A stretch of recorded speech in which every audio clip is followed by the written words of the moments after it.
Okay, so we have, this is exciting because as you know, we are partnershiping with the city. So we're going to have high school with the city, which is a really big deal. As far as we know, this is one of the first times in Oklahoma that we've had that partnership between a high school and the city trying to work on some type of ecological park throughout, the city of Broken Arrow. So we're really fortunate. We have 3 people from the city today that are going to talk to you. Now, 2 of them are engineers, so they're going to kind of give you a little bit of the technical side. And then the third person is more with the environment and all that. But they all work with the water systems, so they're going to tell you why they, about where the water flows and what the areas are that we are going to be able to address. And we went outside, so one of them. And then also why they put it there. And then they're going to ask for your help because they want you to come up with all the great ideas. Okay? So I'm going to let them introduce themselves and tell you a little bit about their position, and then you'll be able to interact with them near the end of the hour, okay? All right, thank you very much. My name is Kenny Schwab. I'm the assistant manager of Broken Arrow over the operations group. Now, Ms. Crowell said I could give out 1A for the day, and it's going to be that child right there. Probably the only A she'll get this year. This is a thrill for me to be here. As she said, I'm an engineer, a professional engineer in the state of Oklahoma, graduated from Broken Arrow High School. So I'm a BA till I die. I'm with you guys. I think that's fantastic. We're going to talk about that later. That's branding. You brand it yourself. I love it. Jeff Bigby, he is our stormwater manager. He's in our engineering and construction department. He is also a registered professional engineer in the state of Oklahoma. He's a certified floodplain manager as well. Jeff graduated from the University of Oklahoma with his degree. Tom Tolbert is our stormwater technician. His background is really in the lab. He has a lot with environmental, he has with geology, geotechnical. So he brings a whole lot to our team. As many of you will go through college and go through the science programs, maybe engineering, maybe some other type of science, you'll find out that a lot of the programs focus a lot on the technical, the math, the science. Especially in the central part of the United States, it really hasn't embraced and married together more of the environmental side. They're starting to do that at the college level at Oklahoma State and OU. I know that they've done a lot with that. But that's only been somewhat recent. So Jeff and I didn't have a lot of environmental training as we went through, so that's what Tom actually adds to our team. So I'm thrilled to be here. We're both, all 3 of us are thrilled to be here. So what is this about? Why are we here? As she talked about, we don't know of anywhere in the state of Oklahoma where a city, much less the 4th largest city in the state, and a public school system, the largest graduating high school in the state, have married together and tried to create something new, something unique. As far as we know, it's the first time. So what do we call this? What is it? That's one of the things you're going to have to answer. We got to brand it. BA until I die. We got to find a name for it. We got to put a slogan with it. But what we want to do is create a vision. We have a vision of basically creating an outdoor classroom, an ecology park, a training center, whatever word you want to put together, that's what we would like to do. The city of Broken Arrow owns quite a few properties. We own a detention pond, and we'll talk about that. It's also a flood control facility. So with Houston in your mind and the rain that's occurred in Houston and the flooding that's occurred, flood control structures and facilities are a vital part of a community. Jeff will talk a lot about the hydrology, hydraulics, and the watershed and kind of give you more of the science background on that and why this facility across the street that you went and visited, why is that so important to the city? What function does it serve? That's a flood control. But as we move forward, okay, we're engineers. It protects us from flooding. What else can it be? That's where the environmental side comes in. That's where you come in. You get to help us define, well, what else can we do out there? There's so much about water quality that we now have learned in the last 20, 30, 40 years that we need to implement. And Tom will address some of that. So our vision is creating that outdoor classroom, the ecology park, with respect to the detention facility, that stormwater control facility, a natural floodplain, and a wetlands. And accomplishing really three things. We want to improve the water quality. That's step one. We want to improve that. We have to protect the public from flooding. That's ours. That's our biggest goal, benefit. And then we want to maintain, improve the natural habitat. So what properties are we talking about? So we have this map here that kind of links things together. And let me just kind of orient you. Right here's your high school. That's Kelsey's car, right? No. This is Creekwood and the Early Childhood Center. Here is Lowe's, Dick's. This is the movie theater, so Target is right here. The new stores just went in here. Here's Olive Garden. Here's Highway. So this land right here, just off the Olive Garden pavement, the city of Broken Arrow owns all of this. We own all of this, right up to the back side of that residence. This is a natural wetlands. We have to keep it that way and protect it. So I'm going to talk real quick about governments, and I'll come back a little bit later. Federal government, highest authority. State government, local government, City of Broken Arrow, State of Oklahoma, United States, federal government. With respect to environmental, it's the EPA, Environmental Protection Agency. They set standards, they set criteria. Their job, their mission is to safeguard the environment, protect the public. So you come down to the state level, you'll hear, we love to talk acronyms, I've said that many times, EPA, DEQ, OWRB. Acronyms, love it. EPA, Environmental Protection Agency at federal level. State level, Department of Environmental Quality.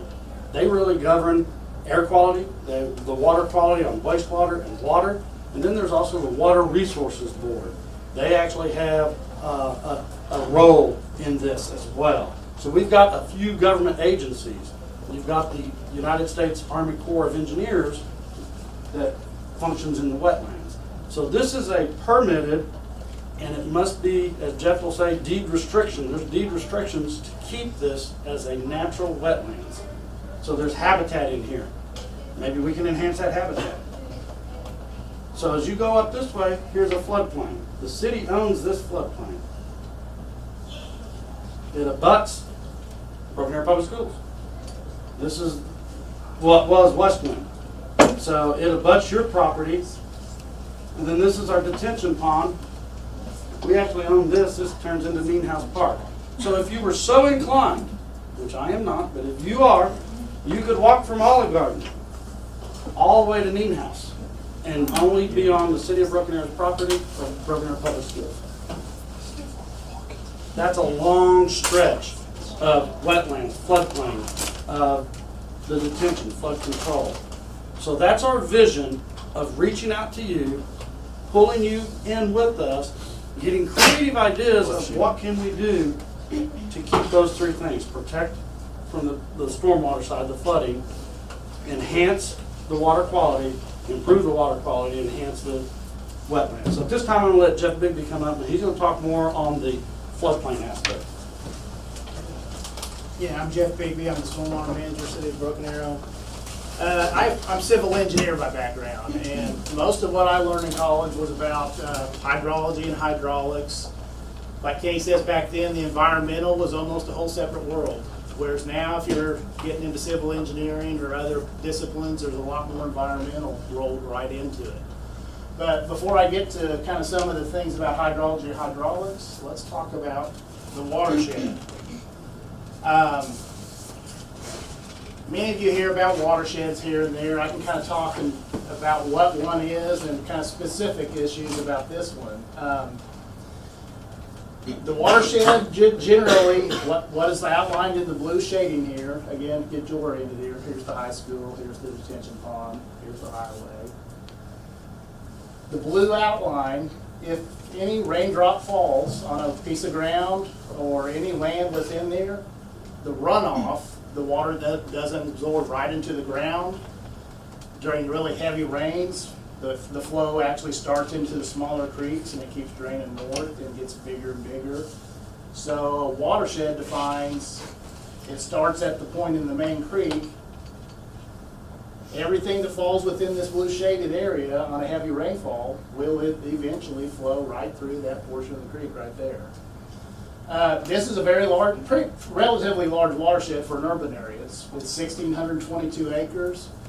That translates to about 2.5 square miles. And you know, square miles is just what you think it is, just 1 mile on each side of the box. So you got 2.5 square miles, all different levels of development. You've got residential areas, you've got commercial areas, you've got the highway, maybe even have a tiny little bit of industry here and there, you have the schools. They all have different type of uses. They all produce different type of pollutants. Every bit of them has impervious area by the building and their parking lots that speeds up water and actually increases peak flow coming through the creek. So what I'll talk a little bit about is just kind of the hydrology and hydraulic study of some of the things that we do. But on the big picture of things, Kenny mentioned it a little bit. When I first started working at the city, it was just purely about flood control. Cities at that time, back in when I started here in 2000, did not have to permit for stormwater quality. Private construction sites and things did, but the city didn't have to have an overall program the way we do now to try to improve the water quality within the streams. So that's fairly recent kind of coming events. So what I have to do as a stormwater manager, I know the floodplain side of it real well. Tom knows the water quality side really well. I have to kind of merge those two together and comprehensively look at them, because there are things that you can do that will help the environmental side of the floodplains and the creeks that will also help flood control. Wetlands, they soak up a lot of rainfall into the ground and infiltrate it. The more you can get into the ground, the less the flooding impacts will be downstream. And you know, things of that nature. So what I'll kind of get into a little bit is a little bit of detail of how hydrology and hydraulics define what we're looking at in the creeks and how that interplays onto the component that we have here. So there's our overall watershed map. Hydrology. You know, you've probably been hearing in the news a lot about the Houston flooding. 50 inches of rain in a few days. They actually got over 24 inches in 24 hours. That's just really, really large flows. It was well over, you know, I don't even know if they put the number on it. You hear of like 100-year events or 100-year storms. Just to kind of put it in reference, they got 50 inches of rain in a few days, 24 in 24 hours. In Broken Arrow, Oklahoma, a 24-hour, 100-year rainfalls right around 9 inches or so. So they just got wave after wave of all that rain, and you hear a lot of stories. Well, they maybe didn't have the greatest building codes, or they didn't do this, they didn't prepare that. But 50 inches of rain dropping on any city would really flood them. Doesn't mean they can't try to improve some things and do some things better, but it's just they just really have to kind of recover from that flood. And Tulsa area and Broken Arrow area has had severe flood events before as well, and they do come again. They will be here at one point or another. So that's kind of been more of my focus is on the flood control aspect of everything. And how do you kind of define and how do you get into floodplain management of what you can do to protect both property and people from floods? First step is to calculate hydrology. Hydrology is the science where you analyze that heavy rainfall event falling on this watershed. You do some calculations of, okay, how much drainage area contributes to it? What's the length of the creek? How much of this watershed has impervious area? Well, let's just pretend this was a whole out in the country agricultural area. It would produce a lot less of the peak flow on that creek than this urbanized city does. So as cities urbanize, one of the things that we do have to do hydrology-wise is try to hold back some of that volume, and that's the real reason we even have that pond over there constructed to begin with. So hydrology is the science and sometimes an art of calculating peak flows within a stream or a channel. So that's the first piece of the puzzle. The next step is hydraulics. That's more the study, okay, I know that there's, one thing back on the hydrology. We engineers use a lot of terms that are hard to get a grasp on. We talk about cubic feet per second rolling down that stream, of how much flood water is rolling through there. When you think of a cubic foot, it's hard to visualize it, but a cubic foot is about 7.5 gallons. You know what a milk jug gallon looks like. So just to kind of put it in reference, during the really heavy 100-year, 1% chance storm happening in any year, the peak flow rolling through the creek here is over 3,000 cubic feet per second. So multiply that by that 7.5, you have close to 30,000 gallons per second trucking down that creek. When the stream is 200 foot wide, it has a high velocity, and it's just going places where floodwaters normally don't go. That's the flood event. And that's what we actually try to design for, try to keep the houses out of it, try to keep the roads from being overtopped as much as possible. Some of them still overtop. But that's kind of more the angle of what hydrology really drives. Then the next step is to take those peak flows and look at the hydraulics within the channel. Okay, this creek, let's just say it's 20 foot wide, so it has banks about 3 foot tall. Out of that, 3,000 cubic feet per second, that could probably only carry a few hundred. The rest of it hops out of the banks during the really big flood events and fans out a couple hundred feet wide. The hydraulics and the hydrology are both what drive what's called the 100-year floodplain. That's how wide we can calculate and estimate. You've probably seen FEMA flood maps before maybe, but all these blue floodplain maps you see, those are typically, in the United States anyway, 100-year or 1% chance of that flood at any time, how wide we calculate those floods get. You can do the same principle even to just a small little ditch along the side of the road or even in a pipe. Hydraulics can calculate how much that pipe can carry, how much the creek can carry, or how much the Mississippi River can carry. They're all the same principles. So that's what we have as far as kind of really, we know the peak flows going through here. As Kenny mentioned, flood control was the really big emphasis starting in the early 70s. It's still rolling strong today. What we have now is we have a lot of these, we call them detention ponds around town, and their main design component is to try to prevent downstream flooding as much as possible. They act like a big bathtub. The water flows in, it's really choked down, it stacks up deep in the pond, and it lets it out slower. So there's less peak flow going down the stream, so it's not flooding impacts as much. Just real quickly, we call this the Fairway Park Detention Pond across the street from the high school. It started out, and the reason we call it Fairway Park is that's the name of the neighborhood right here. Real simple name there, but it started out as what we call a dry detention pond. They just cut out like almost like a meadow looking kind of dry facility that the creek would hop out of the banks and flow through it.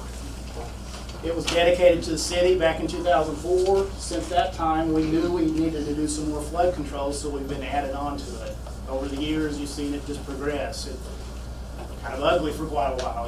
It's just now getting to the point where it actually fills up and looks nice with water, but it provides the flood control component.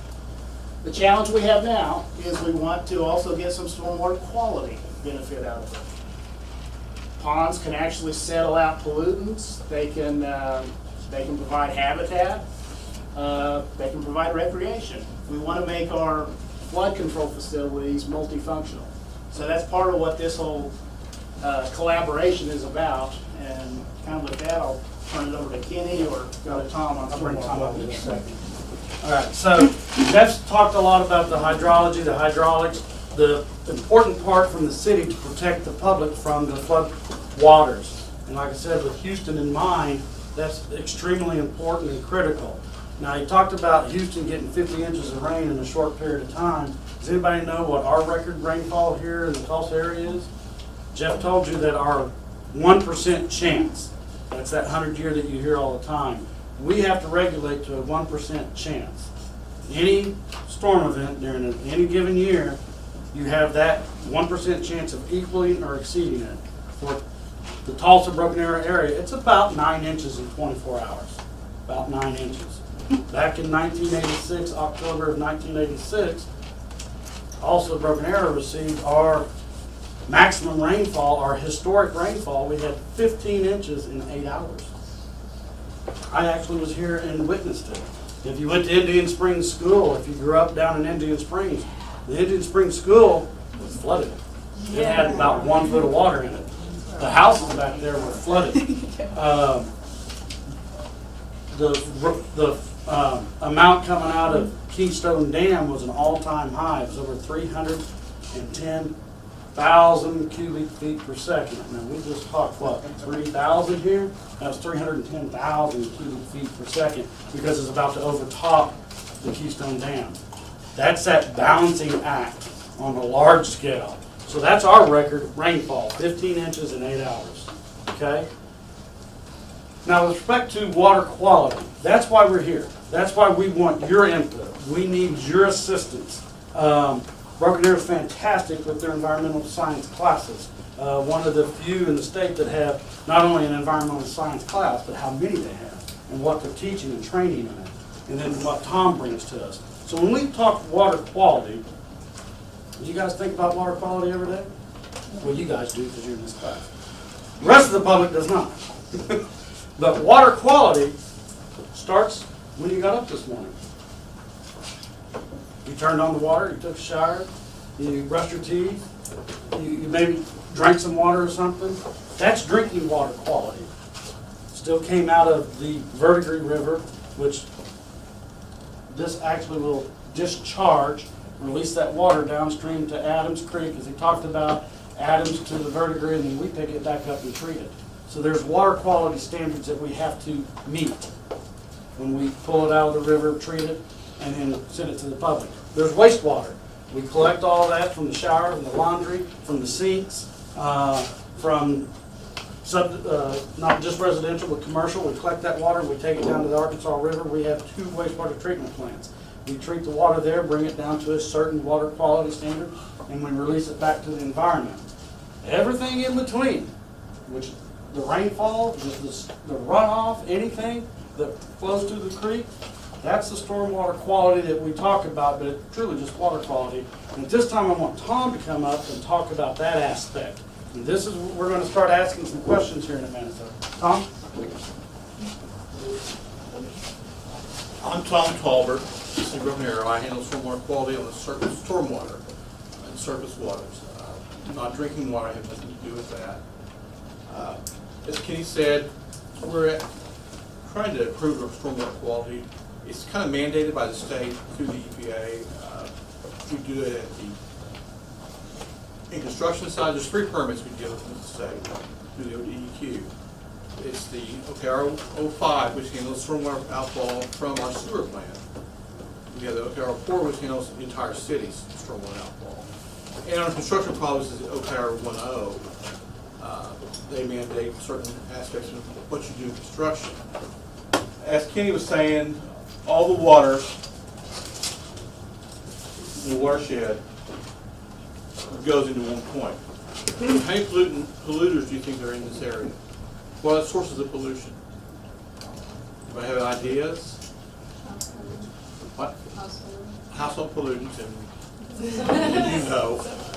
Who's a polluter in this room? Who wants to hold your hand up and say they pollute? How? Driving. Cars? How? That's more of a, it does. There is residue used under the streets. What else? Air. I'm supposed to air. I'm looking for what comes out of the exhaust pipe. Soot. Let's just call it soot. Also heavy metals. Heavy metals drop off onto the street. Cadmium, nickel, and some of those. Other things off the car. Tire residue, oil. All those particles adhere to sediments on the street, dirt on the street. Now you wash off into the stormwater system. How many parking lots are in this area? How many roads? All that gets into the city, into the street. What else could be a source of pollution? Littering. That's very good. That's one of my pet peeves, is littering. What else? Anything else you think of that would cause water pollution? How about people fertilizing their yards? Where does that water go? What happens when it rains or you overwater your yard? You fall asleep watering it. That all those get washed off into the creek.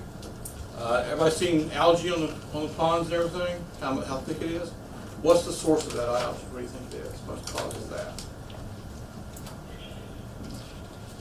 Oh, you guys are smart. Come on. Pollution. Pollution. What? The fertilizer and those chemicals act as a nutrient for the algae. So it makes it grow Makes faster. it grow faster, makes it grow thicker. And when algae grows, it has a life cycle. It grows and it dies. What happens then? Sinks to the bottom. It gets bottom and does what? And then it You're told on us it. yesterday. Decomposes. Decomposes and then what happens? And then the fish eat it and then populate really fast. The stuff that kills, when algae dies, other microorganisms come in and feed on it. That uses up all the oxygen in the water and the fish die. Oh, They don't propagate. They don't get better, they die. They lose all the oxygen in the water. So that's just simple, and that's just some of it. I mean, there's lots of other sources of pollution. This is all called non-point source. It's runoff. There's no pipe coming out of the side of the wall dumping pollutant into there. Now there is in some aspects that we come across. Remember when Ceiling Park was closed over off of Elm Street? We did what we call illicit discharge examination. I worked my way up the creek and found a source of that pollutant that was causing those fish, causing the same thing, using up oxygen in the water, and causing those fish to die. That's a point source, and those illicit discharge. So we do that also. And the best way to combat these things, anybody got any ideas?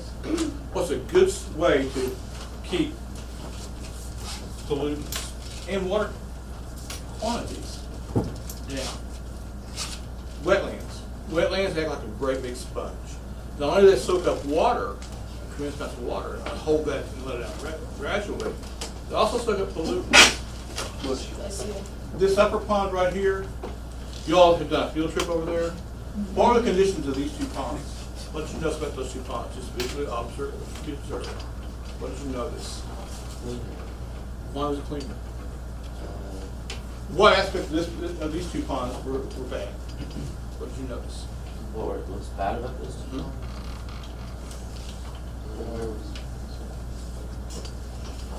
The algae. The algae? Okay. And what was the difference in that pond? Why was that pond so much cleaner? It had the plants growing around. Yeah, wetland plants growing, and there's fish in there. Very little algae, because the plants are doing what? So They're eating up the nutrients. Wetland plants, their roots are exposed to the water. They get a biofilm on them. The biofilm has got organisms that utilize the nutrients. So while they look great and feed real thick and look wonderful, the bacteria, the algae, can't seem to get enough to eat. So they don't propagate so well. They don't grow. So anytime you got a wetland, you want to try to save it. It's like this one down here is important. One down here. Those are very important to the system, from water quality and from water quantity standpoints.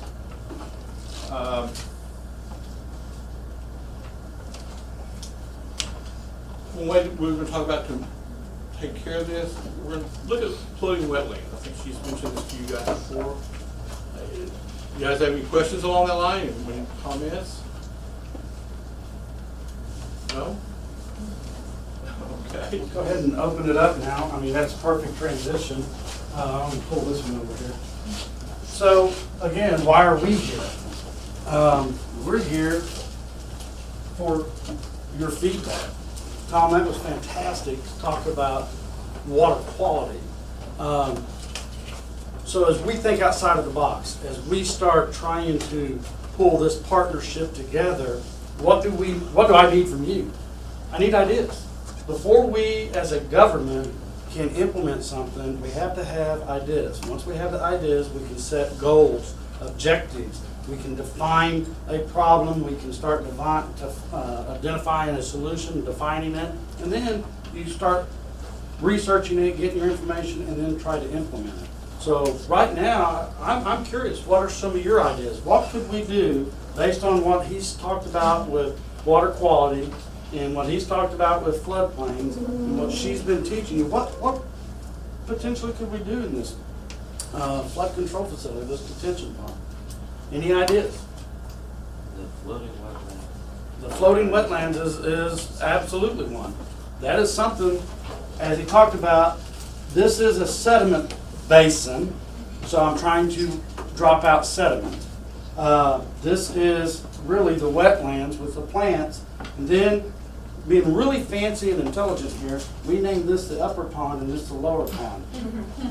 It took us months to do that. There's about a difference in elevation between the two. This one is about 675. That's, if you walked out there yesterday, you saw, I'll do it this way. You saw an overflow spillway kind of run along this side. So the water comes in, sediment can drop out, flows along the creek. That's a natural creekway. I have to maintain the natural flow of water. That goes back to that 404 permit. But as the flood waters come in, the higher flows, then they overflow into the upper pond. This is just a few feet off the bottom. They come in here, and then they'll flow this way. So we have it set up. This is my outfall structure.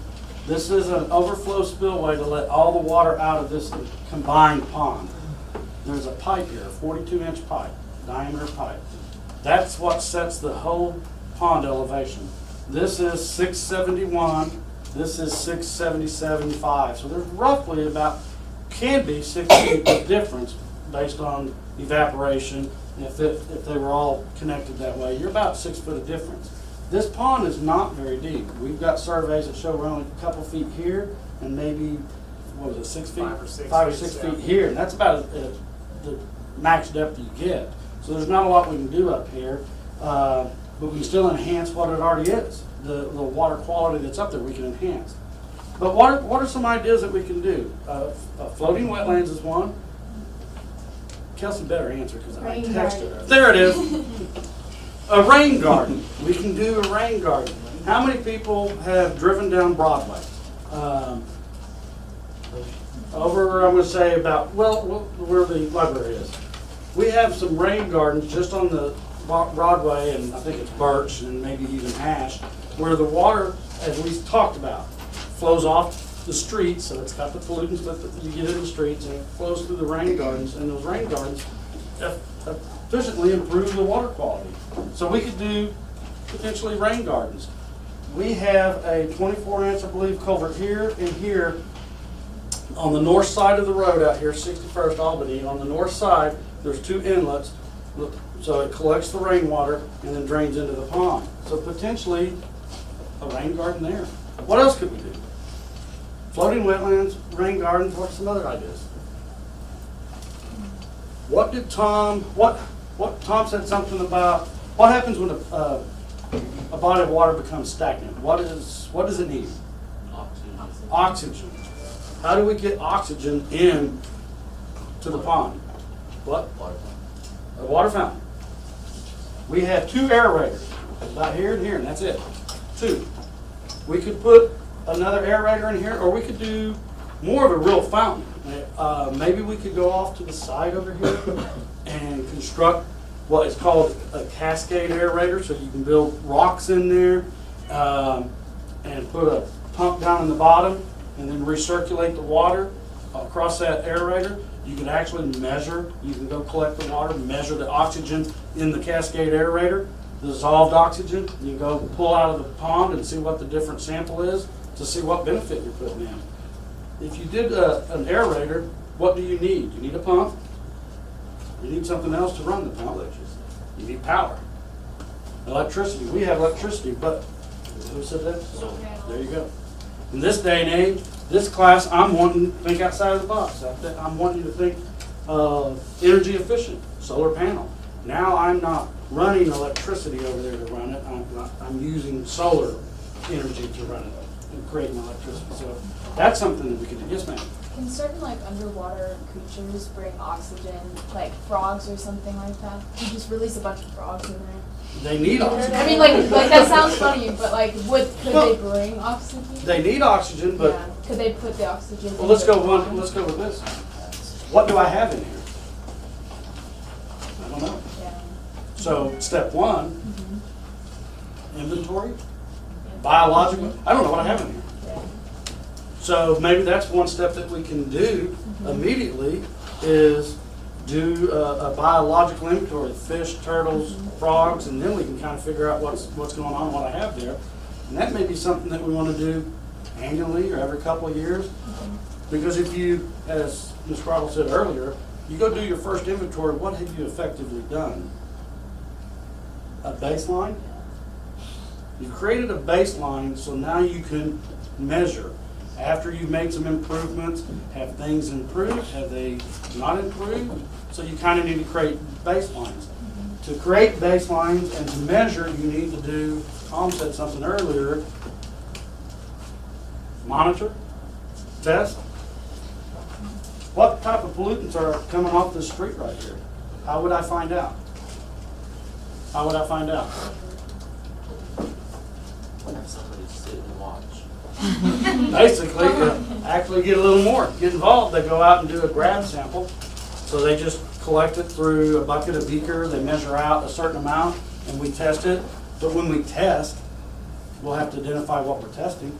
We can't just test, we've got to identify benchmarks, figure out what we want. What else could we do? Again, I had a lot of sediment right here. When I drive by and take a look at it, that mound of sediment seems to be getting bigger and bigger, and it looks like it's got gravels and sandstone particles in it. Maybe I could sample this and test it. What would I be interested in?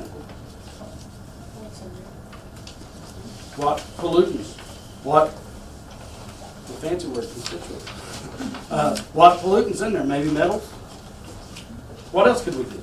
So we've got rain garden, we've got a floating wetlands, we've got a fountain, we've got some testing. What else? I mean, that's quite a bit, but Litter pickup. let's think. Right now, everything that we thought of is construction. Yes, ma'am. Put a trash can like where the people drive, and then that way they'll have a place to put A it. trash receptacle, as simple as a trash receptacle, you see them in parks. Absolutely.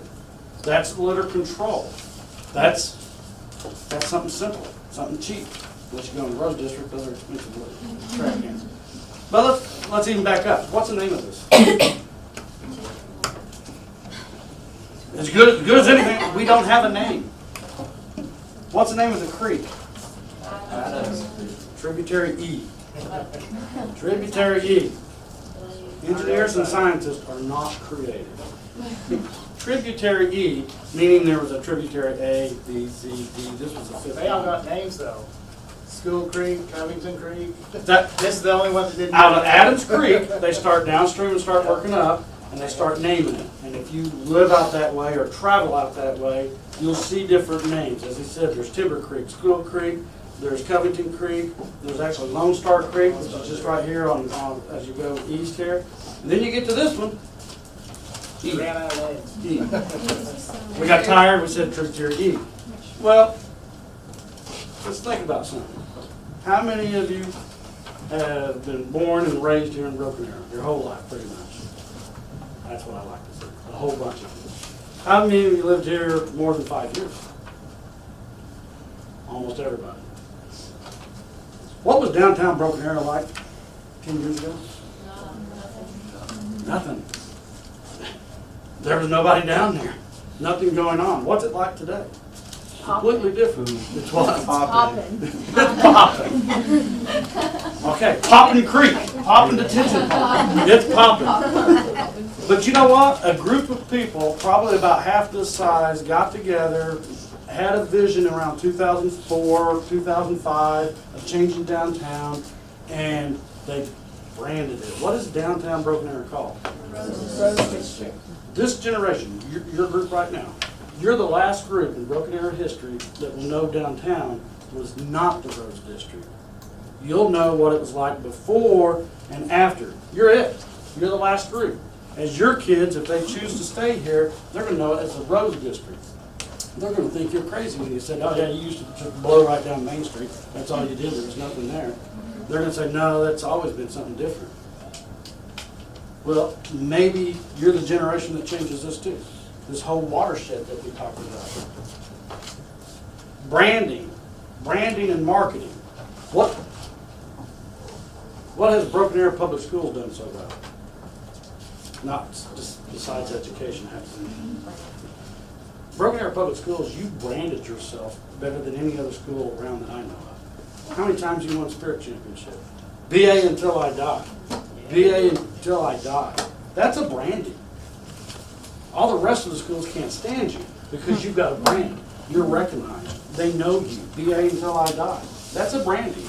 If we come up with a slogan, if we figure out what this is, what we want to accomplish, we have a vision, now we get to market it. What's one way to market it? Your generation is better at it than anybody. What is the first thing she tell you to do? Big phones. Put your phones away. What's that phone to you? Advertising. Basically, it's your lifeline. It's social media. You get the message out quicker than anything as we move forward. There's an administrative category of actions that we can take. We can find a way to name our creek something other than tributary eating. Yes, ma'am. We can, after we do like where we test to see like what animals are there, whoever has the highest population of animals, that could be the leader. That's thought. I mean, at this point in Hopefully time, something cute. at this point in time, nothing's off the table. I want creative ideas. That's what comes from you guys, ideas. No. Then she has to take care of it. I'm okay with that. All right, what else? I mean, these are really good ideas. So it's a unique opportunity. We're trying to do something a little bit different. You're the group, you're the generation that's going to help us. Now, as a government, what's our role in this? Well, as I said, we own this. We own this property. We own that wetlands. The government's role, local government, I have to do several things. I have to ensure public safety. I have to ensure the benefit to the public. So when we come up with ideas, we have to measure that idea versus, well, does that benefit the public or does that hurt the public? And some ideas may have to go away because I can't protect the public or something of that nature. And there's a residential neighborhood right here. As we move forward with ideas and stuff, as the government, I'm going to reach out to these homeowners to let them know what's going on. I mean, all of a sudden, if they see 200 kids over here all the time, what's going on over there? What's the bottom of the pond? Does anybody know? If you walked across the pond and fell down, you know.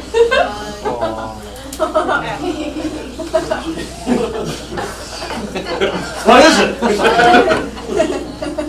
There's some limestone. There's limestone up here. This area can actually be slick if it gets algae growth on it. So one of the hard to cross the pond, is it? Maybe we figure a way to get better access across the pond. A bridge, a dock. I mean, this is hard rock. Now, what's happening right here? I don't know if you can see this. This is actually, when we constructed the pond, started around 2008, we did it in a couple of phases. The public, the city of Broken Arrow, the residents, your parents, voted in bond money to build this. This was one of the projects. Does anybody have any idea how much we've spent on this project right now?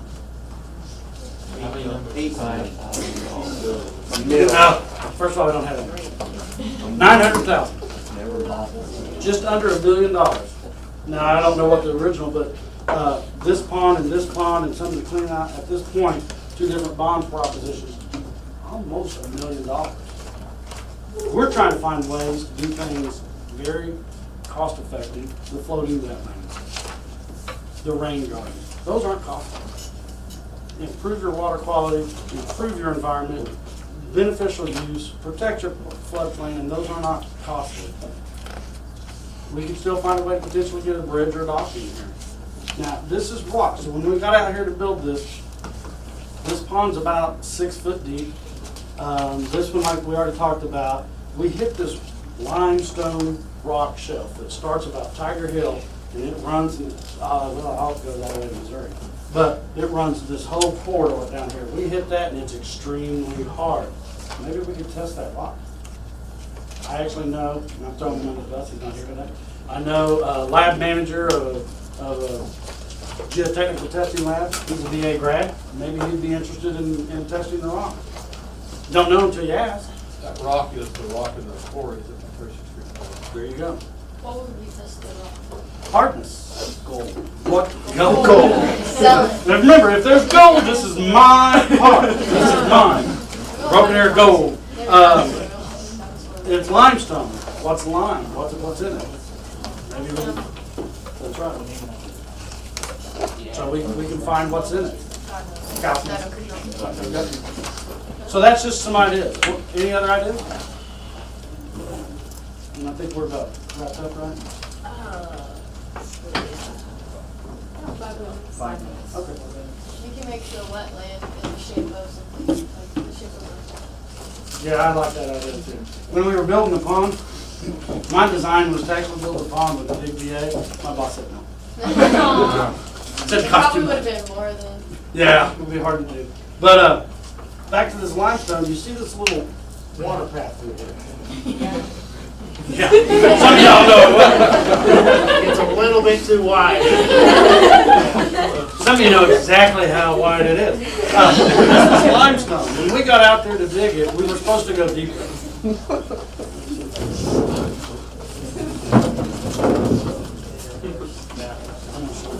This was actually the phase 1, kind of the construction plans to show the contractor what he was going to do. You see these close lines together.